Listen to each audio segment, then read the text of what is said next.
He thought she was invisible, just another quiet woman filling a chair at the edge of $1 million negotiation, but in less than 30 minutes, he would realize he had just handed control of the entire deal to the one person he chose to ignore. Before we continue, where are you watching from? Drop your city or state in the comments below, and if you believe in dignity and quiet strength, stay with this story. Because what happened next changed everything. The conference room on the 42nd floor overlooked downtown Manhattan, glass walls catching the late afternoon sun, reflections stretching across the polished walnut table where 8 executives sat in tailored suits that probably cost more than most people's monthly rent, leather portfolios open, phones face down, voices low but sharp with calculation as numbers were exchanged in measured tones, percentages, projections, risk margins. The kind of language that decided the future of companies in a matter of hours. Evelyn Carter stepped in quietly behind her team, her heels barely making a sound against the marble floor, a simple grey blazer, no designer label, no statement jewelry, nothing that demanded attention,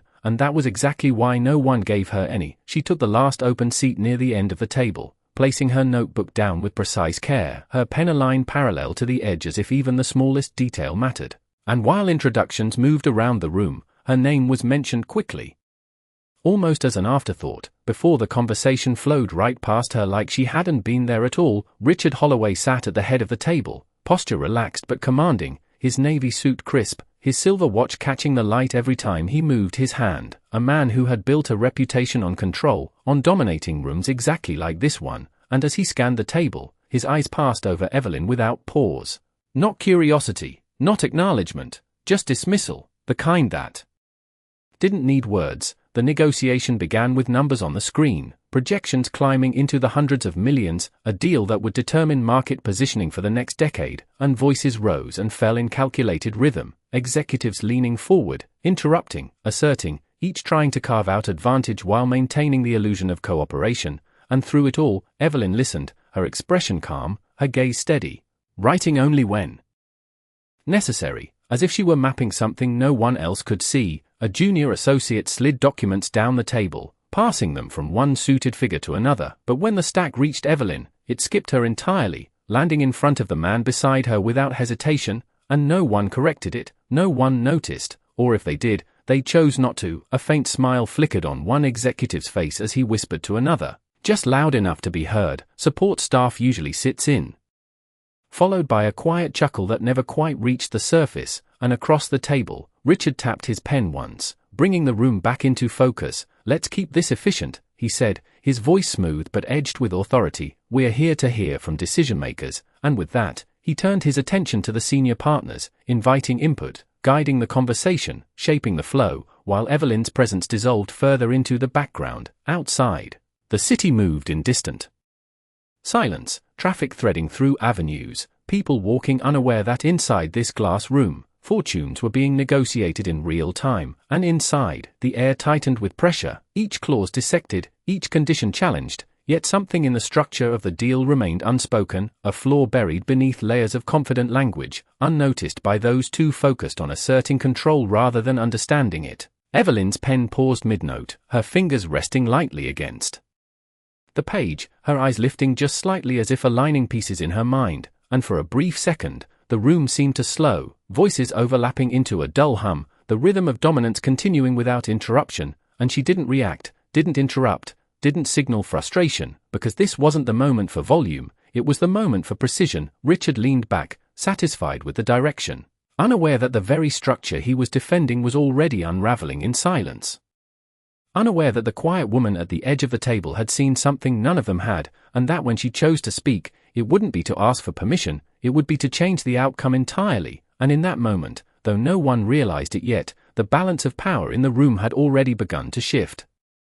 The conversation moved faster now, voices layering over one another as numbers tightened and timelines shortened, each executive leaning further into their version of control, and yet the deeper they went, the more the structure beneath them strained in ways no one seemed willing to acknowledge, because in rooms like this, confidence often spoke louder than clarity. Evelyn sat still, her posture composed, her breathing steady, her eyes tracking every shift in tone, every subtle hesitation, every phrase that revealed more than it intended, and while others spoke to be heard, she listened to understand, building a complete picture in silence. As if assembling a blueprint no one else realized existed, Richard gestured toward the projection screen, outlining what he called a clean path forward, his voice smooth, confident, the kind of tone that had closed deals for years. If we finalize these terms today, we eliminate unnecessary delays and secure immediate advantage, he said, and several heads nodded, pens moved, agreements forming not from certainty, but from momentum. Across the table, one of the investors adjusted his glasses, scanning the documents again, something in his expression suggesting a flicker of doubt. But before he could speak, another executive cut in, reinforcing Richard's point, layering reassurance over uncertainty, and just like that, the moment passed, buried beneath the need to keep things moving. Evelyn's pen hovered above the page, unmoving now, her notes complete, her focus shifting entirely to the pattern unfolding in front of her, because what they were calling efficiency was, in reality, exposure, a structural imbalance hidden within a clause that seemed minor on the surface but carried consequences that would not appear until it was too late to reverse them. A quiet exchange happened beside her as the man to her right leaned slightly toward another colleague, whispering,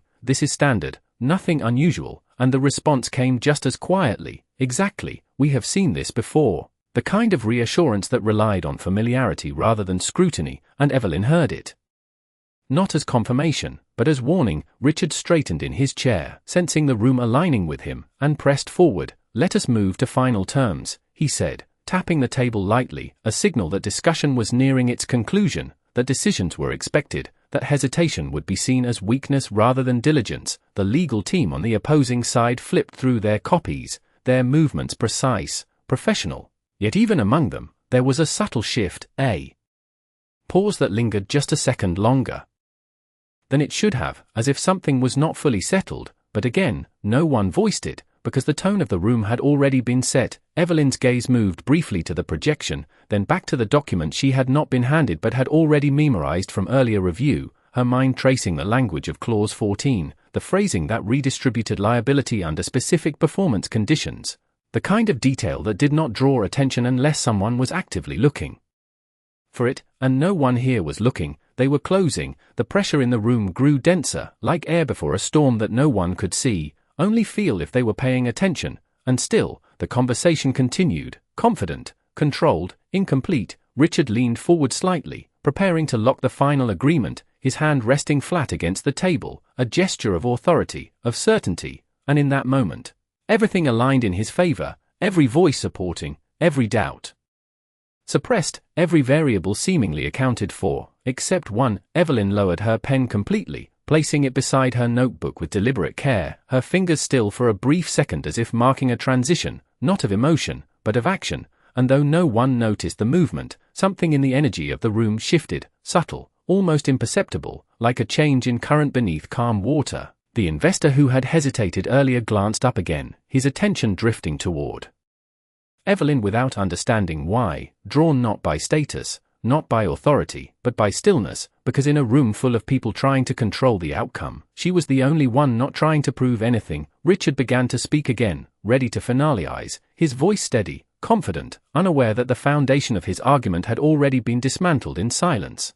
unaware that the one person he had dismissed had already seen the outcome before it happened, and as the words formed on his lips. As the deal moved toward completion, Evelyn lifted her eyes fully for the first time, not seeking permission, not asking to be included, but preparing to say exactly what needed to be said, and nothing more. And somewhere between his next sentence and the one that would follow, the direction of the entire negotiation was about to change. The words left Richard's mouth with the confidence of a man who believed the outcome was already decided. "If there are no further concerns, we can proceed to finalize the agreement," and several voices responded almost immediately with agreement, pens poised, papers shifting, the quiet choreography of a deal about to close, when a voice, calm and unhurried, entered the space without force yet impossible to ignore. "There is a structural risk in Clause 14, Evelyn said, her tone even, not loud, not apologetic, simply precise, and for the first time since she had entered the room. Every movement slowed. Richard paused mid-breath, not out of respect, but interruption, his eyes narrowing slightly as he turned toward the source of the voice he had dismissed minutes ago, and for a brief second, no one spoke, not because they agreed, but because the rhythm had been broken in a way they did not expect. One of the attorneys glanced down at the document, flipping quickly to the reference section, while another executive leaned back, curiosity replacing mild irritation, and the investor who had hesitated earlier lifted his head fully now, his attention fixed on Evelyn as if something had finally aligned. Richard recovered quickly, a faint smile forming, controlled, dismissive. "I believe our legal team has already reviewed all relevant clauses," he said, his tone carrying the subtle weight of authority, an attempt to restore the hierarchy that had just been disrupted. But Evelyn did not react to the dismissal, did not shrink, did not push. She simply continued. "The language redistributes liability under performance deviation thresholds, but the conditions are asymmetrical," she said, her eyes steady, her words measured with the clarity of someone who had already tested every angle, and as she spoke, the room began to shift, not dramatically, but undeniably. The attorney who had opened the document stopped flipping pages, his finger tracing the paragraph more slowly now, his expression tightening as the phrasing revealed itself under a different lens, and another member of the opposing team leaned closer, reading along, their posture changing from passive agreement to active analysis. Richard's smile faded slightly, replaced by focus, because what she was saying was not incorrect, it was specific, and specificity demanded attention. Evelyn took a small step forward, not toward the center, but just enough to be seen without asking to be seen. "If the performance metric shifts by even 3% under market volatility, the risk allocation transfers disproportionately," she continued, her voice steady, each word placed with intention, and now pens were moving again, not to finalize, but to follow. The projection screen remained unchanged, but its authority diminished with each sentence she spoke, because the real negotiation was no longer happening on the slide, it was unfolding in real time through clarity. One of the senior partners frowned, leaning closer to his copy. "That was not highlighted in the summary," he murmured, more to himself than anyone else, and across the table, the investor who had hesitated earlier spoke for the first time since the discussion began. "Can you walk through that scenario?" he asked, not to Richard, not to the legal team, but to Evelyn, and the shift was complete, subtle but irreversible. Richard opened his mouth to respond, to reclaim the direction, but stopped, because interrupting now would expose uncertainty, and uncertainty was something he had spent his career avoiding in rooms like this. Evelyn nodded once, acknowledging the question without ceremony, and began outlining the sequence, her explanation clean, structured, free of unnecessary language. Under current terms, if quarterly performance dips below projected thresholds due to external market conditions, liability shifts entirely to our side, regardless of initial projections being met at signing, she said, and as she spoke, the attorney beside her slowly lowered his pen, no longer writing, just listening. The room grew quieter, not from command, but from realization. Because what had been presented as a balanced agreement was revealing itself to be something else entirely, something that favored one side in a way that had been hidden in plain sight. Richard leaned back slightly, his fingers pressing together, his gaze fixed on Evelyn now with a different kind of attention, not dismissal, not irritation, but calculation, because he understood what was happening, even if he could not yet control it. Evelyn finished her explanation without emphasis, without dramatics, simply placing the final piece where it belonged, "which means we assume full downside risk without proportional control," she said, and then she stopped, not filling the silence, not defending her point, just allowing the weight of it to settle. No one spoke immediately, not because they did not have something to say, but because they needed a moment to process what had just shifted, and in that stillness, the balance of the room changed. Not through force, not through volume, but through clarity so precise.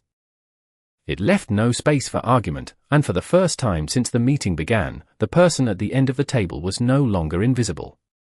The silence did not break all at once, it shifted, slowly, like pressure redistributing across the room, and for the first time since the meeting began, no one rushed to fill it, because what Evelyn had just outlined was not an opinion, it was a structural truth that could not be dismissed without consequence. The investor who had asked the question leaned forward, elbows resting lightly on the table, his eyes moving between the document and Evelyn. "If that is accurate, the exposure is significantly higher than what was presented," he said, his voice calm but no longer neutral, and across from him, one of the senior attorneys adjusted his posture, flipping back to the earlier pages as if retracing steps that should have been clearer the first time. Richard exhaled slowly through his nose, a controlled movement, his fingers tapping once against the table before stilling, and when he spoke again, his tone was measured, careful. "The clause is standard in similar agreements," he said, choosing familiarity as his ground, "but but even as the words left his mouth, they carried less weight than before, because standard did not mean balanced, and everyone in the room understood that distinction now. Evelyn did not interrupt, did not challenge him directly. She simply added, standard language can still create asymmetric outcomes depending on context,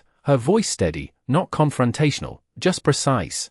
And that precision made it impossible to ignore one of the opposing counsel, a woman with sharp features and years of negotiation behind her eyes, leaned in closer, reading the clause again, her brow tightening slightly before she looked up, not at Richard, but at Evelyn. You are referring to subsection B underperformance variance, correct? She asked, and Evelyn nodded once, a small acknowledgement that carried more authority than any raised voice could have. Pens began moving again, but this time they were not signing. They were revising, annotating, questioning, and the energy in the room shifted from closure to scrutiny, from momentum to control. Richard's gaze remained fixed on Evelyn, studying her now with a different kind of attention, not dismissing, not underestimating, but recalculating, because the dynamic he had established was no longer holding, and the room was no longer moving in the direction he had set. He leaned forward slightly, reclaiming space with posture rather than volume. If there is a concern, we can clarify intent without altering the structure of the deal,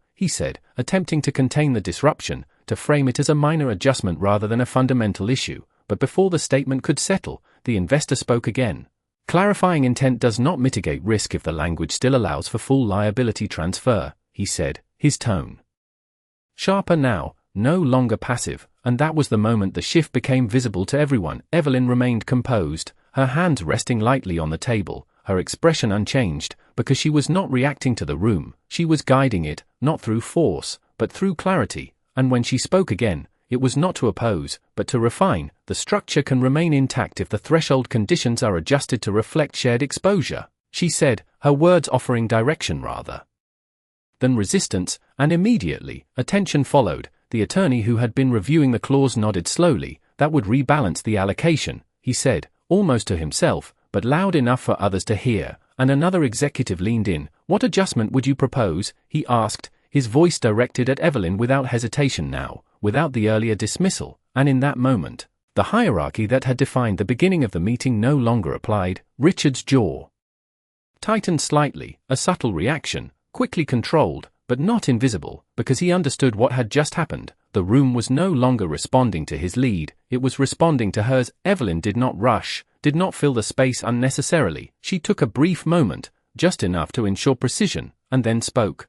Adjust the variance threshold to align with projected volatility ranges and redistribute liability proportionally across both parties, she said, her tone even, her delivery clear, and as she finished, the logic settled into the room with a quiet finality. The investor leaned back slightly, considering, then nodded once. That is a more defensible position, he said, and across the table, the opposing counsel closed her folder halfway, not in dismissal, but in agreement. We can work with that, she added, and just like that, the direction of the negotiation changed completely. Richard sat still for a moment, his hands now resting flat against the table.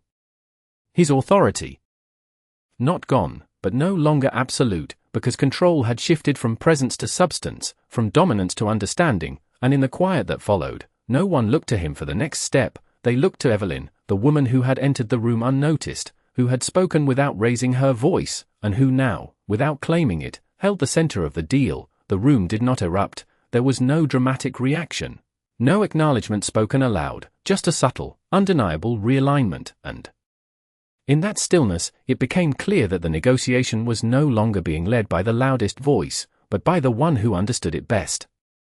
No one announced the shift, no one formally acknowledged it, but the rhythm of the room had changed completely, and once that kind of shift happened, it could not be reversed. Documents that had been treated as final were now being questioned line by line, voices that had spoken with certainty now asked for clarification, and the quiet confidence that had once filled the space had been replaced by something far more cautious, far more deliberate. Evelyn remained where she was, not moving to the center, not claiming attention, her presence unchanged except for one undeniable difference. When she spoke, people listened, not because she demanded it, but because she had already proven that she understood what others had overlooked. The legal teams on both sides began recalculating terms, pens moving steadily, the soft sound of paper shifting replacing the earlier cadence of confident agreement, and across the table, the investor leaned back slightly, his expression thoughtful, Evaluating not just the deal, but the dynamics that had led to this moment. Richard watched all of it unfold with a stillness that concealed more than it revealed, his posture composed, his face controlled, but his eyes sharper now, following every exchange, every adjustment,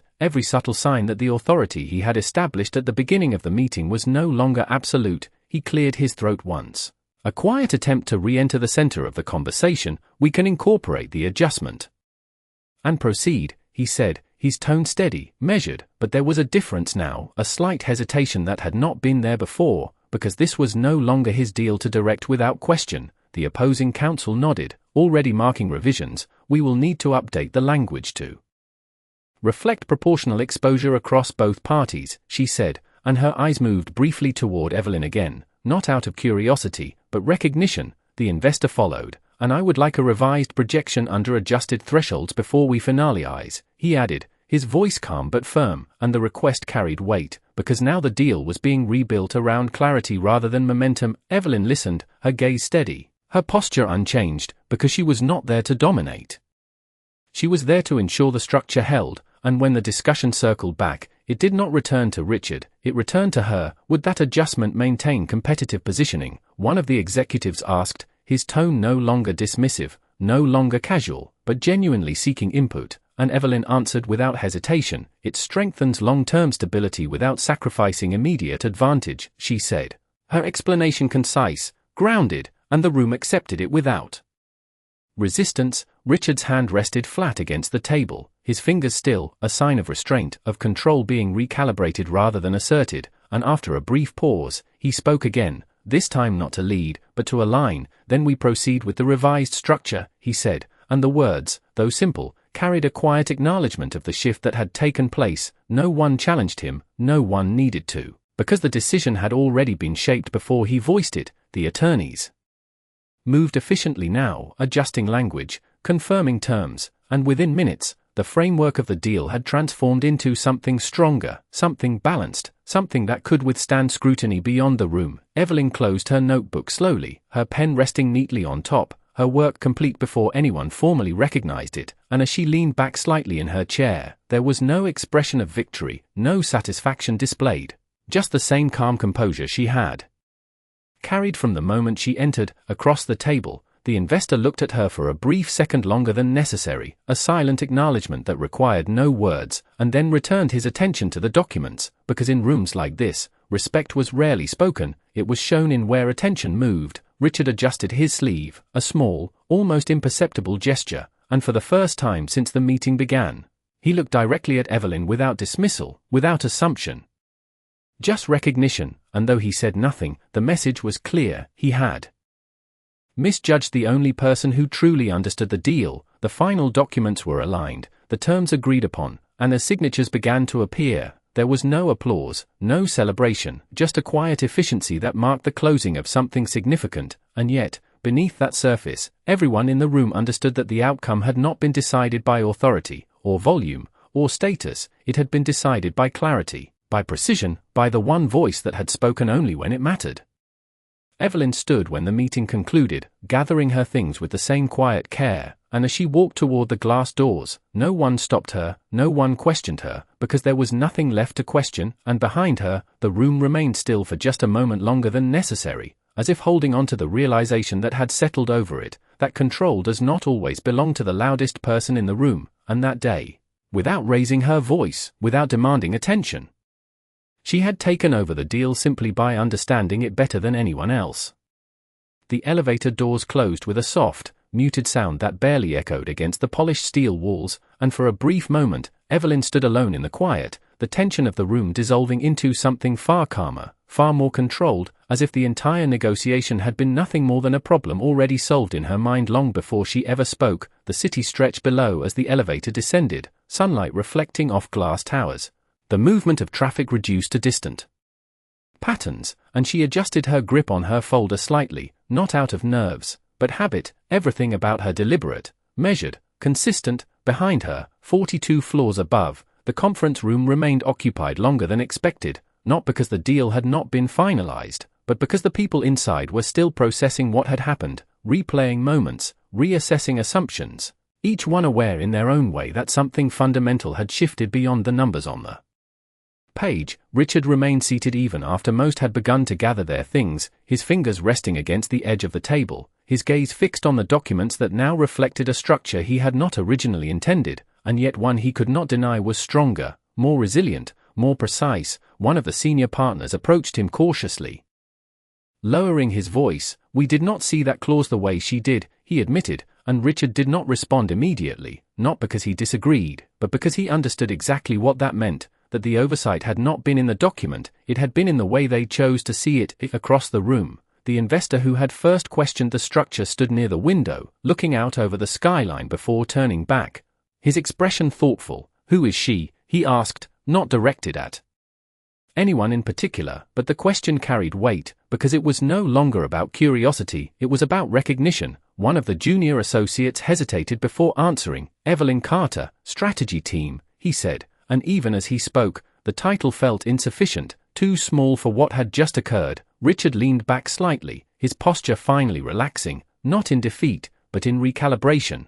And after a moment, he stood, adjusting his jacket with a smooth motion, the kind that concealed more than it revealed, and when he spoke, his voice was quieter than before, but far more deliberate. "Make sure she is included in the next round," he said, and that was all. No explanation, no acknowledgement of error, just a decision that reflected a change already understood. The room gradually emptied, footsteps soft against the floor, conversations low and measured, but the atmosphere remained different, less certain, more aware, as if everyone who had been present carried a quiet reminder that confidence without clarity was fragile. Outside, Evelyn stepped onto the sidewalk, the hum of the city wrapping around her instantly, horns in the distance, footsteps passing, the rhythm of New York continuing without pause, and she did not stop, did not look back, because there was nothing behind her that required her attention. Her phone vibrated once in her hand, a message appearing on the screen, brief, direct, from an unknown number. "We should talk about future opportunities," it read, and she glanced at it for only a second before locking the screen again, slipping the phone back into her bag, her expression unchanged, because validation had never been the reason she spoke. A black car pulled up at the curb, and as she approached, the driver stepped out to open the door, a small gesture of courtesy that contrasted with the dismissal she had faced less than an hour earlier. And as she settled into the seat, the city moved around her, unchanged, indifferent, yet somehow different in the way it reflected the quiet certainty she carried. Back in the conference room, Richard paused at the doorway before leaving, his hand resting briefly against the frame, and though no one saw it, there was a moment, brief but real, where he allowed himself to acknowledge the truth he had avoided at the beginning. That control did not belong to the one who spoke the most, but to the one who understood the most. And as he stepped out into the hallway, the echo of that realization followed him, not as a defeat, but as a lesson he would not ignore again. And somewhere between the silence of that room and the noise of the city outside, the world had quietly corrected itself, not with force, not with spectacle, but with a simple, undeniable truth that no one in that room would forget. That day, respect was not given. It was revealed, and it had always been there, waiting in the quiet.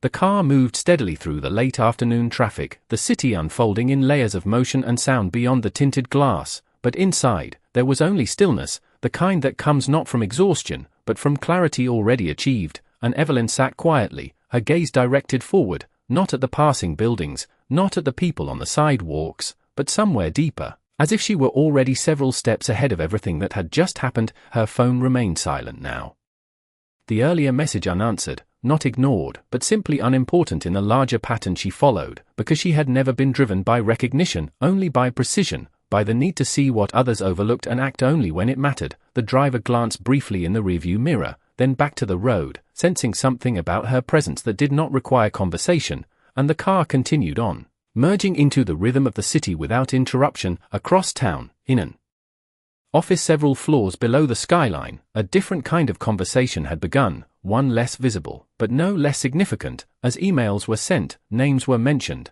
and one name in particular began appearing with increasing frequency, not loudly, not dramatically, but consistently, as if it had always been there and people were only now noticing. In the conference room that had since emptied, a junior associate lingered longer than necessary, reviewing notes that no longer matched the original version of the deal, his pen hovering over a margin where he had written a single phrase, Clause 14, and he stared at it for a moment before closing his notebook slowly, the realization settling in that the most important moment of the meeting had come from the person he had barely acknowledged. Richard's office was quiet when he entered, the door closing behind him with a soft click that seemed louder than usual, and he walked to the window without removing his jacket, his reflection faint against the glass as the city stretched below, the same city he had navigated for years with certainty, with control, with a belief that he understood how every room would move before he entered it. He placed his hands lightly against the edge of his desk, not sitting yet, just standing, letting the silence settle, and for the first time that day, there was no one else in the room to perform for, no one to lead, no expectation to maintain, just the quiet space where truth could exist without resistance. He replayed the moment,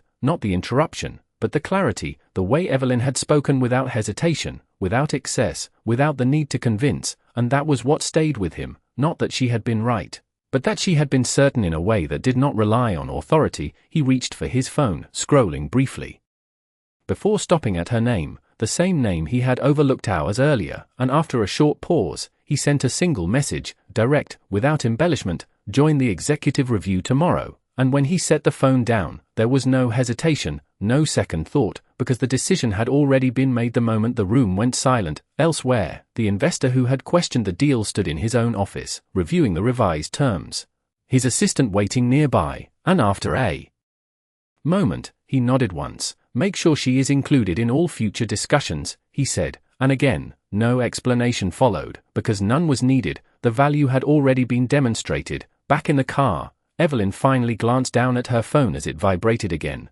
her eye scanning the new message briefly before the screen dimmed once more. And she did not smile, did not react outwardly, because nothing about this was surprising, not to her, not anymore. The car slowed as it approached a quiet intersection, the light turning red, and for a moment, everything paused, the movement, the noise, the constant forward motion of the city, and in that pause, there was a reflection of something deeper, something that had been true long before that meeting began, that recognition does not create value, it reveals it. The light turned green. The car moved forward again, and Evelyn looked ahead, her posture unchanged, her expression steady, because she knew something most people in that room were only beginning to understand, that power does not always announce itself, it does not demand attention, it does not compete for space, sometimes it simply waits, quiet, precise, and when the moment comes, it speaks once, clearly enough to change everything, and then it returns to silence as if it had never needed the room at all.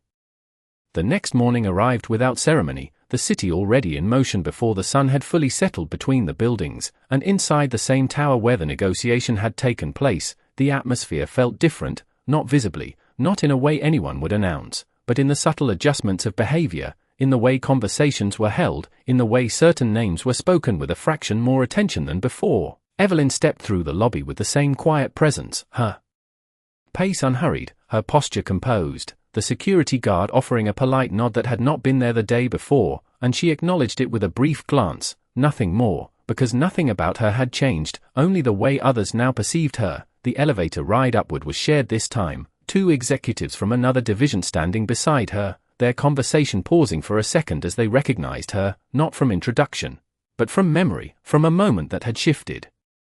Something they could not fully articulate, and though they said nothing, their posture adjusted slightly, creating space, a subtle sign of respect that required no words. When the doors opened on the executive floor, the quiet hum of activity greeted her, assistants moving with purpose, screens glowing with early reports, and somewhere deeper in the hallway, voices already engaged in discussion. But as Evelyn walked past, there was a difference, small but undeniable. People noticed, not because she demanded attention, but because she no longer blended into the background. Inside the executive review room, the setup was more refined than the day before, fewer people, sharper focus, the kind of meeting where decisions were not debated, but finalized, and Richard was already there, standing near the window, his posture straight, his expression composed. But when the door opened and Evelyn entered, he turned immediately, not with surprise, but with intention, as if her presence had been accounted for from the beginning. There was no formal introduction this time, no quick mention of her name before moving on. Instead, there was a brief pause, just enough for acknowledgement, and then he gestured toward a seat closer to the center of the table, a silent adjustment of position that spoke louder than any statement could have. Evelyn took the seat without hesitation, placing her notebook down with the same precision as before, her movements unchanged, because the shift in the room did not change her approach, it only aligned it with the reality others were now beginning to see. The discussion began immediately, the revised deal projected on the screen, adjustments highlighted, risk models updated, and as the conversation moved forward, it was clear that the foundation had been rebuilt around the clarity she had introduced. Each decision now measured against a deeper understanding rather than surface confidence. One of the senior analysts spoke first, outlining the updated projections, his tone careful, precise, and when he finished, there was a brief pause, not for agreement, but for confirmation, and almost instinctively, several eyes moved toward Evelyn, not demanding her input, but waiting for it. She reviewed the figures briefly, her gaze steady, her expression neutral, and then she spoke. The adjustments hold under projected volatility, but we should monitor external triggers in the first 2 quarters. Her voice calm, direct, and immediately, notes were taken, not questioned, not debated, simply integrated. Richard watched the exchange without interruption, his attention focused, not on controlling the conversation, but on observing it, and when he spoke, his tone reflected that shift. Then we build that into the oversight structure, he said, aligning rather than directing, and the room followed. The meeting moved efficiently. Each point addressed with clarity, each decision grounded in understanding, and through it all, Evelyn remained consistent, contributing when necessary, silent when not. Her presence no longer overlooked, but never overstated. At one point, a junior executive began to present an alternative scenario, his voice slightly uncertain, his explanation incomplete, and for a brief second, the room hesitated, the same kind of hesitation that had gone unnoticed the day before, but this time, it did not pass unchecked, because Evelyn leaned forward slightly, her voice entering the space with quiet precision. You are assuming stable market conditions, she said, not correcting, not criticizing, just clarifying, and the executive paused, nodding slowly as the realization settled, adjusting his approach immediately. There was no embarrassment, no tension, just correction, clean and efficient, the kind that improved the outcome without disrupting the flow. As the meeting reached its conclusion, there was no need for confirmation, no need for final persuasion, because the structure now spoke for itself. And when the last point was addressed, Richard closed his folder with a quiet motion, looking around the table briefly before his gaze settled on Evelyn, not as an afterthought, but as a final acknowledgement. This holds, he said, and though the words were directed to the room, the meaning extended further. Evelyn nodded once, a small, controlled movement, and then returned her attention to her notes, because for her, this was not a moment of recognition. It was simply the continuation of what had always been true, that understanding does not change. When others finally see it, it only becomes visible. The room stood, chairs moving softly against the floor, conversations beginning again, but different now, more measured, more aware, and as Evelyn gathered her things and stepped away from the table, there was no need for validation, no need for acknowledgement beyond what had already been shown, because the shift had already taken place, not through force, not through demand, but through something far more enduring. Clarity that once revealed could not be unseen.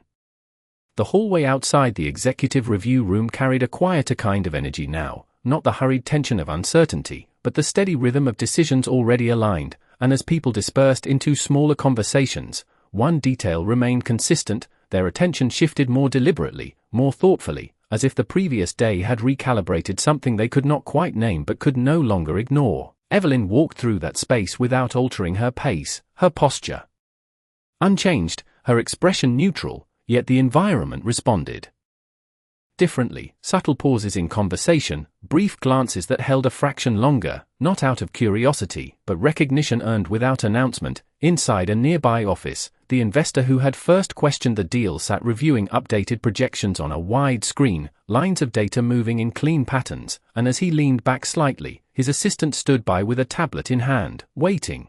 The revised model is stable across all projected ranges, she said, and he nodded once, his gaze still on the screen. Schedule a follow-up session next week, he replied, then added after a brief pause, make sure Evelyn Carter is present from the start, and the instruction carried no hesitation, no explanation, just certainty shaped by experience. Across the floor, Richard's office door remained open, an uncommon choice that morning, and from where he stood near his desk, he could see the movement of the hallway, the subtle shift in how conversations formed and dissolved, and though his expression remained composed, There was a clarity in his gaze that had not been there before, a recalibration not of authority, but of awareness. A senior colleague stepped inside, closing the door halfway behind him. The board has already responded positively to the revised structure, he said, placing a folder on the desk. They want to accelerate implementation, and Richard nodded, flipping the folder open, scanning the first page briefly before closing it again. Good, he said.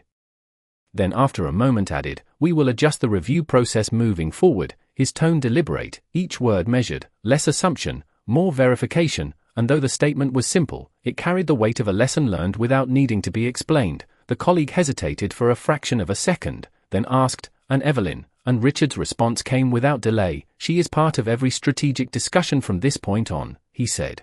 Not as a suggestion, not as an experiment, but as a decision already integrated into the structure of how things would now operate. Outside, Evelyn paused briefly near a window overlooking the city, not to admire the view, but to review a set of notes on her tablet, her fingers moving with quiet efficiency as she adjusted projections, refined language, and aligned details that others would only notice later, because for her, clarity was not an event. It was a continuous process. A junior analyst approached cautiously, stopping a few feet away, unsure for a moment whether to speak, but then finding the words. I reviewed the variance thresholds you mentioned, he said, his voice careful. There was a secondary impact I had not considered, and Evelyn turned slightly toward him, her expression attentive but calm. Show me, she said, and as he explained, she listened fully, not interrupting, not correcting immediately, allowing the thought to form completely before responding. Then adjust the model to account for compounding exposure, she said, her tone even, and the analyst nodded quickly, already making notes, his confidence growing not from approval, but from clarity. The exchange was brief, efficient, and when it ended, there was no lingering tension, no need for validation, just a quiet improvement in the work itself. Back in the main corridor, conversations continued, but the dynamic had shifted.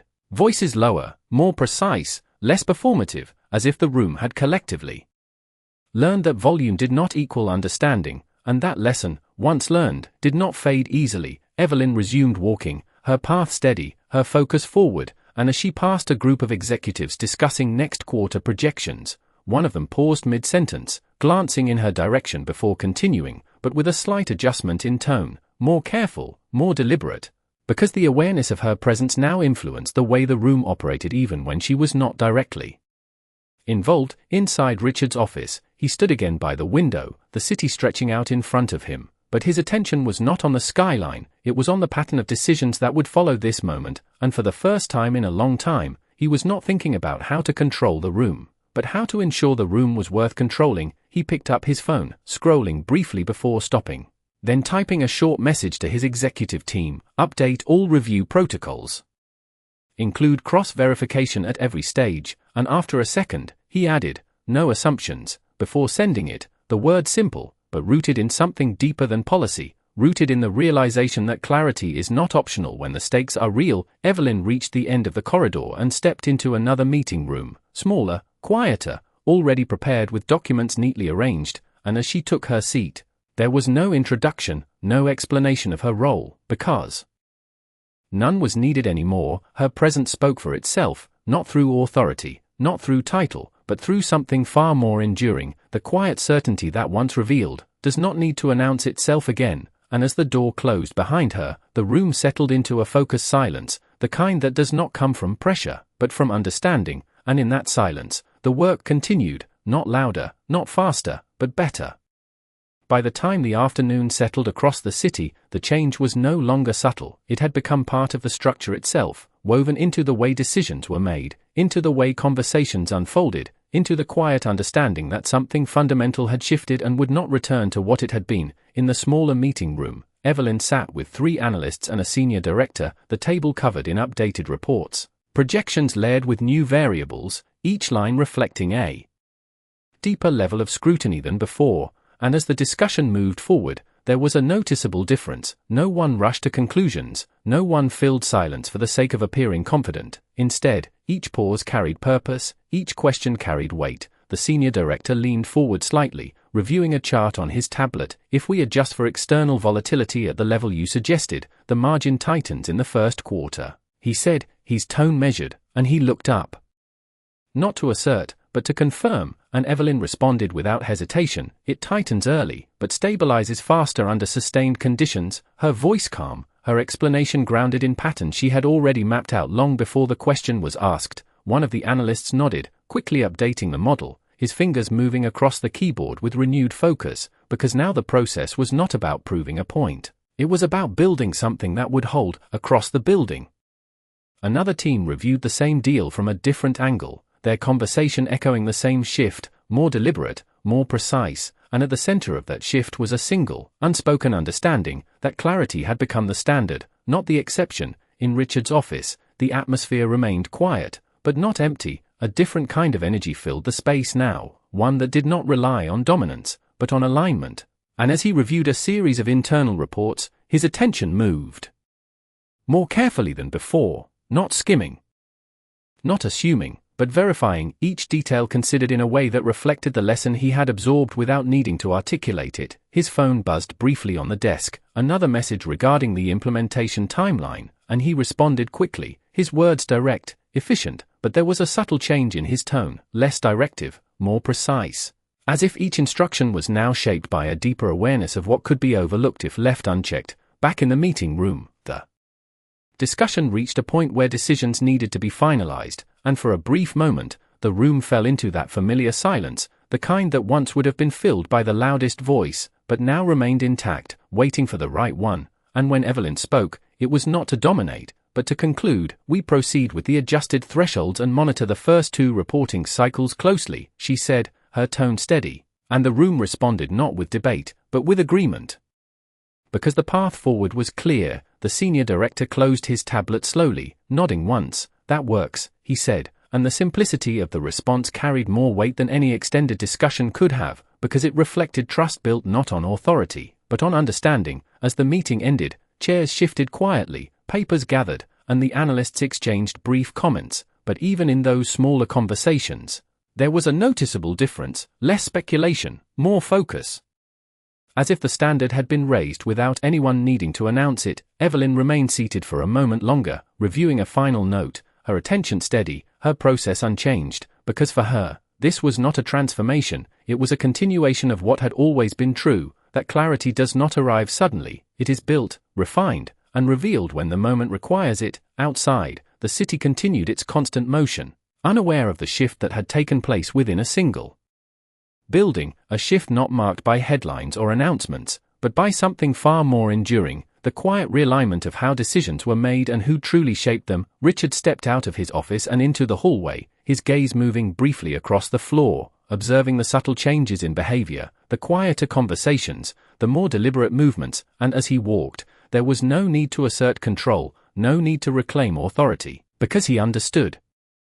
Now that control was not something to be held, but something that emerged naturally when the foundation was right. He paused briefly outside the smaller meeting room, the door slightly open, and through the gap, he saw Evelyn gathering her things, her movements as composed as they had been the day before, and for a brief moment, he stood there, not entering, not interrupting, just observing, because there was nothing left to question, nothing left to challenge, only something to recognize. He continued down the hallway without a word, his steps steady, his posture unchanged, but the way he moved through the space was different, less about commanding attention, more about understanding it, and behind him, the room Evelyn had just left settled into silence once more, not empty, not passive, but full of something that had not been there before, a quiet certainty that once established, did not need to be proven again.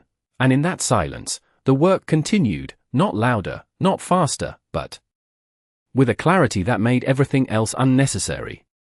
By early evening, the building no longer felt like the same place it had been just a day before, not because anything visible had changed, but because the way people moved within it had shifted, quieter, more deliberate, as if every decision now carried an awareness that had once been absent. In a glass-walled conference room overlooking the west side of the city, a final internal review was underway, a smaller group this time.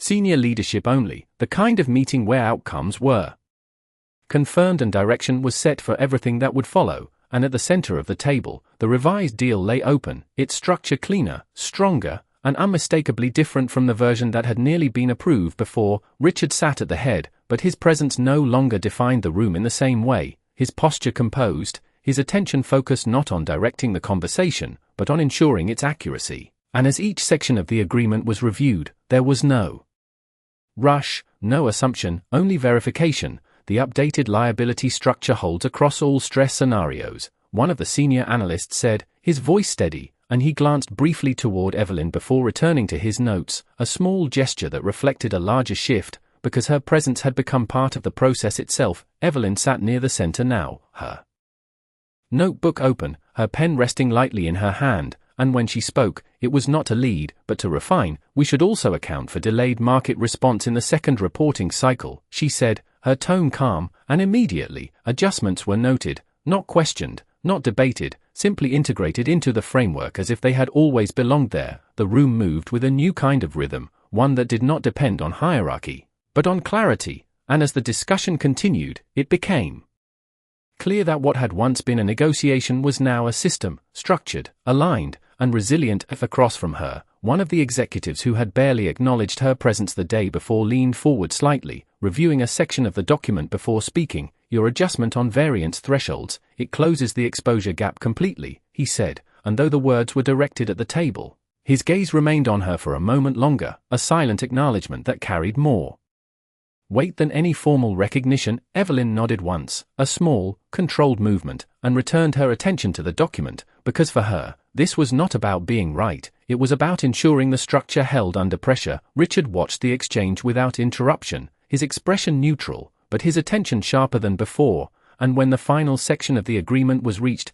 he closed the folder slowly. The sound soft but definitive, this is the version we move forward with, he said, and the statement did not carry the tone of authority it once might have. It carried alignment, a reflection of a process that had been shaped by more than one voice. No one challenged him, not because they could not, but because there was nothing left to challenge. The structure had been tested, refined, and confirmed, and the silence that followed was not uncertainty, it was completion. The meeting concluded without ceremony, chairs shifting quietly, documents gathered. And as people stood, there was a subtle but undeniable shift in how they moved, less urgency, more confidence, because the foundation beneath them was no longer based on assumption. Evelyn closed her notebook, placing her pen carefully on top, her movements as precise as ever, and as she stood, there was no pause, no expectation of acknowledgement, because she did not need it. The outcome had already spoken. As she stepped away from the table, one of the senior partners stopped briefly beside her. Good work, he said, the word simple, but his tone sincere, and she inclined her head slightly in acknowledgement before continuing, because for her, validation was not something to hold on to, it was something that passed through the moment and moved on. Richard remained where he was for a moment longer, his hands resting lightly against the table, his gaze following the room as it emptied. And for a brief second, there was a stillness, a recognition of everything that had shifted in such a short time, not just the deal, but the way it had been approached, the way it had been understood. He picked up the final document once more, flipping it open to the section that had changed everything. Clause 14, now rewritten, balanced, precise, and he paused there, not out of doubt, but out of acknowledgement, because that single adjustment represented more than a correction. It represented a shift in how he would approach every decision moving forward. He closed the folder again, this time with quiet certainty, and as he stood and made his way toward the door, there was no need to reclaim control, no need to reassert authority, because he understood now that true control did not come from being the loudest voice in the room. It came from ensuring that the room itself was built on something stronger than confidence alone. Outside, the city lights had begun to appear, reflecting against the glass as the day moved into evening, and somewhere within that reflection, the lesson remained, steady, unspoken, but clear, that the most powerful presence in any room is not the one that demands attention, but the one that changes everything the moment it decides to speak, and leaves nothing uncertain when it does. The night settled over the city with a quiet certainty, the kind that followed a day where something had shifted beneath the surface, not loudly, not dramatically, but in a way that would continue to echo long after the lights in the building dimmed, and as the last few employees made their way out, the glass walls that had reflected tension and calculation now held only reflections of stillness, the aftermath of clarity settling into place. Evelyn stepped out into the cool evening air, the hum of the city softer now, less urgent than it had been earlier, and she paused for just a moment on the sidewalk, not to reflect, not to replay the day, but simply to transition, to move from one environment to another with the same quiet control she carried into every space she entered. Her phone buzzed again. More messages this time, invitations, acknowledgements, opportunities framed in polished language. Each one recognizing something that had always been there but had only just become visible to the right people, and she scrolled briefly, not dismissing them, but not holding on to them either, because she understood that recognition was temporary, but clarity was not. Across town, in offices still lit against the dark skyline, conversations continued, not about what had happened, but about what it meant, about how one overlooked detail had revealed a larger truth, and how that truth had forced everyone in the room to reconsider not just the deal, but the way they approached decisions entirely. In one office, the investor sat with his team, reviewing next steps, his tone measured, his questions more precise than before, and at one point, he paused, looking at the projection on the screen before saying, "We missed that because we assumed we understood it," and the room went quiet, not in disagreement, but in acknowledgement, because the lesson was clear. In another part of the building, a group of analysts worked late, updating models, refining projections, their focus sharper, their conversations more deliberate, and when one of them hesitated over a detail, another did not dismiss it, did not rush past it. Instead they leaned in, examined it, because now they understood that the smallest oversight could carry the largest consequence. Back on the street, a black car pulled up once more, and Evelyn stepped inside without hesitation, the door closing softly behind her, the city lights reflecting across the window as the car began to move, and inside, there was that same stillness, that same sense of control that did not depend on the environment, because it came from something deeper, something internal, something that did not change based on who was watching. In Richard's office, the lights remained on longer than usual, the building around him gradually emptying, and he stood again by the window, looking out over the city, but his focus was not on the skyline, it was on the pattern of decisions that would follow this moment, the way he would approach the next meeting, the next deal, the next room, and for the first time in a long time, his thoughts were not centered on how to lead, but on how to see. He turned back to his desk,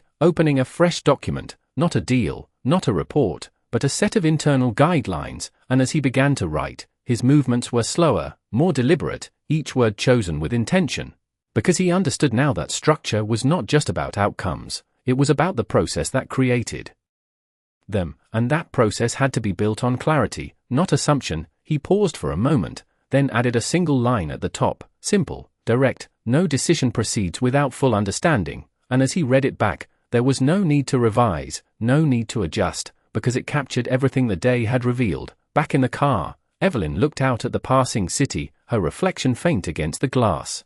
And there was no sense of accomplishment, no moment of triumph, just a quiet continuation of the path she had always followed, because for her, this was never about proving anything to anyone, it was about ensuring that what needed to be seen was seen clearly. The car moved through the city, lights shifting, streets changing, but her presence remained the same, steady, precise, unaffected by the recognition that had begun to form around her, because she understood something most people spent years trying to learn. That true value does not increase when it is recognized. It simply becomes visible, and somewhere between the quiet of that car and the fading noise of the day, the lesson settled into place, not as a conclusion, but as a truth that would carry forward into every room that followed, that the most powerful force in any negotiation is not confidence, not status, not volume, but clarity, the kind that does not need to be announced, because when it speaks, everything else becomes unnecessary, and the room, without realizing it, adjusts around it. The following morning did not arrive with fanfare, but with the same steady rhythm the city had always known, taxis moving through intersections, coffee shops filling with quiet conversations, and high above it all, in offices where decisions shaped entire industries, something subtle yet permanent had taken root, not a policy, not a title, but a shift in awareness that would not easily fade. Evelyn walked into the building as she always did, unhurried, composed, her presence unchanged, yet the environment around her no longer responded the same way, because what had once been overlooked could no longer be unseen, and even in the smallest gestures, a door held a second longer, a greeting offered without hesitation, there was recognition, quiet but undeniable. Inside the executive floor, the day had already begun, screens alive with data, meetings scheduled with precision, but beneath that familiar structure, there was a new layer, one shaped not by authority, but by understanding, and as teams prepared for the next phase of implementation, the The questions they asked were different now, deeper, more deliberate, as if each person carried a piece of the lesson that had been revealed. In one room, a group of analysts reviewed projections. And when a number did not align perfectly, no one dismissed it, no one rushed forward.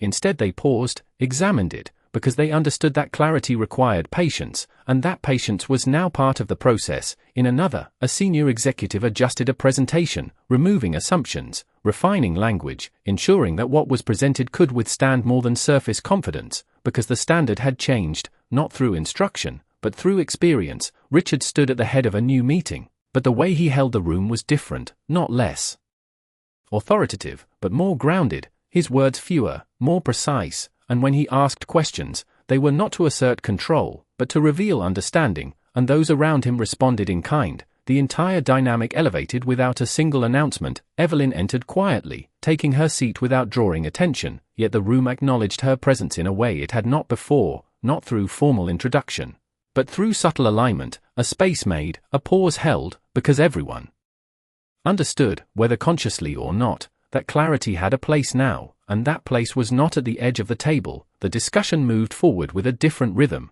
one that allowed space for thought, for precision, and when Evelyn spoke, it was the same as it had always been, calm, measured, exact, but now it carried through the room without resistance, not because it was louder, but because it was understood. There was no moment of triumph, no declaration of change, just a quiet continuation of something that had already taken hold, and as decisions were made, they reflected that shift, stronger, more resilient, built on something that could hold beyond the room itself. Outside, the city moved as it always had, unaware of the subtle transformation within those walls, but inside, the difference remained, not in what people said, but in how they thought, how they listened, how they chose to act when certainty was no longer assumed but earned. And as the meeting came to its natural conclusion, there was no need for acknowledgement, no final statement to mark what had happened, because the impact was already embedded in the way the room now functioned, in the quiet respect that did not need to be spoken, in the understanding that had replaced assumption. Evelyn gathered her things with the same careful precision, standing without hesitation, her role neither announced nor questioned, simply understood.